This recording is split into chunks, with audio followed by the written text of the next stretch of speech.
1990-91 avec la Epic Collection Silver Surfer, c'est bien sûr Thanos Quest. Alors Thanos Quest, ça devrait évoquer pour tout le monde des souvenirs assez précis. Il s'agit tout simplement du récit qui met en scène le retour de Thanos. Il avait disparu, on le croyait mort. En fait, non.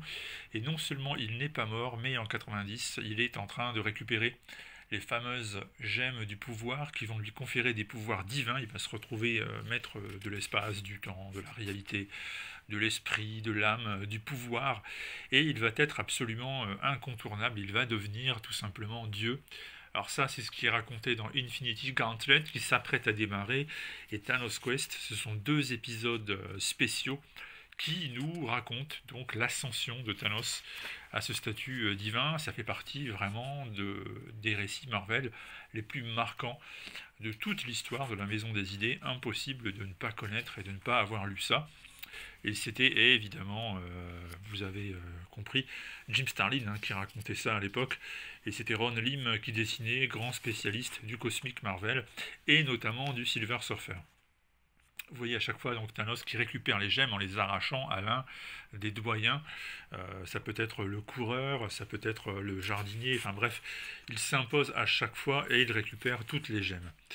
Par la suite, le surfeur va affronter Thanos et sa toute-puissance nouvellement acquise, et il va tenter de prévenir les habitants de la Terre de l'arrivée imminente de Thanos, mais ça ne va pas se passer exactement comme prévu. Il va être défait, il va être emprisonné dans le monde de l'âme, à l'intérieur du joyau, donc, et c'est là qu'il va rencontrer Adam Warlock, qui à l'époque était lui aussi détenu dans ce royaume de l'âme. Adam Warlock qui va accepter de quitter sa prison dorée, de laquelle il n'avait absolument pas l'intention de sortir, pour se mêler au conflit et puis peut-être tout simplement sauver l'humanité.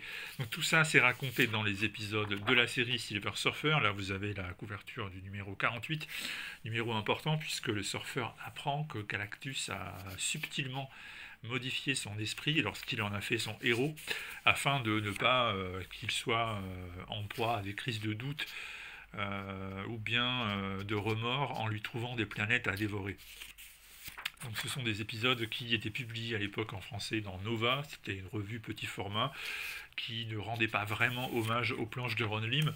Lim, c'est pas l'artiste le plus extraordinaire de l'histoire Marvel, mais il a toujours été extrêmement régulier et il a toujours été très très efficace sur le Silver Surfer et le Cosmic Marvel. Il maîtrise parfaitement les codes et on lui doit donc de très très belles heures de lecture tout simplement à l'époque. Ici vous avez donc le Drax, le vrai Drax tel qu'on l'a connu durant la période Infinity Gauntlet. Dans ce volume, il y a aussi quelques épisodes précédents cette période, notamment ceux dans lesquels le Silver Surfer est emprisonné sur un monde assez particulier. Alors je vais remonter à son arrivée tout simplement. J'espère que vous voyez ce que je vous montre. Alors c'est toujours illustré par Ron Lim, qui était vraiment le dessinateur de l'époque, et il est question donc du Silver Surfer à Dynamo City, un monde qui en réalité est une espèce de parabole de ce que sont les États-Unis à l'époque et ce qu'ils sont toujours, c'est-à-dire l'endroit où on rêve de faire fortune, on rêve de se faire une situation, mais où très vite on peut se retrouver dans les bas-fonds et en marge de la société, et alors là, bonne chance pour remonter la pente. C'est ce qui se passe au surfeur qui se retrouve sans pouvoir sur un monde qu'il ne peut quitter, à moins de payer tout simplement sa sortie.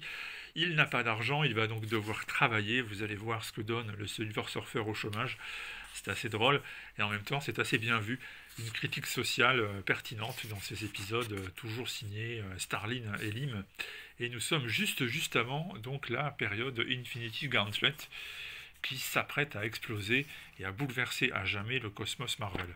Dans ce volume également, il y a la fin de la saga estivale de 90, les Annuals qui s'appelaient à l'époque Life Form, tout simplement un virus qui infecte un malfrat et qui se met à grossir un peu sur le modèle du blob au point de devenir une menace pour la planète entière que le surfeur va contrer en l'exilant quelque part dans l'espace là où personne ne vous entend crier. C'est toujours Ron Lim qui dessine. Alors décidément Ron Lim à l'époque c'était une machine à travailler. Je ne sais pas comment il faisait, parce qu'il devait faire entre 30 et 40 planches par mois, mais il s'en sortait très bien, et ma foi, il n'y a jamais vraiment de baisse de régime, hein. Si vous aimez son style, vous serez plutôt content de la manière dont il a organisé tout ça. Voilà, donc moi je lis l'Epic Collection en VO parce que ça fait des années que j'ai commencé. La VF Panini c'est intéressant, mais bon, pour l'instant il y a quand même beaucoup moins de titres disponibles.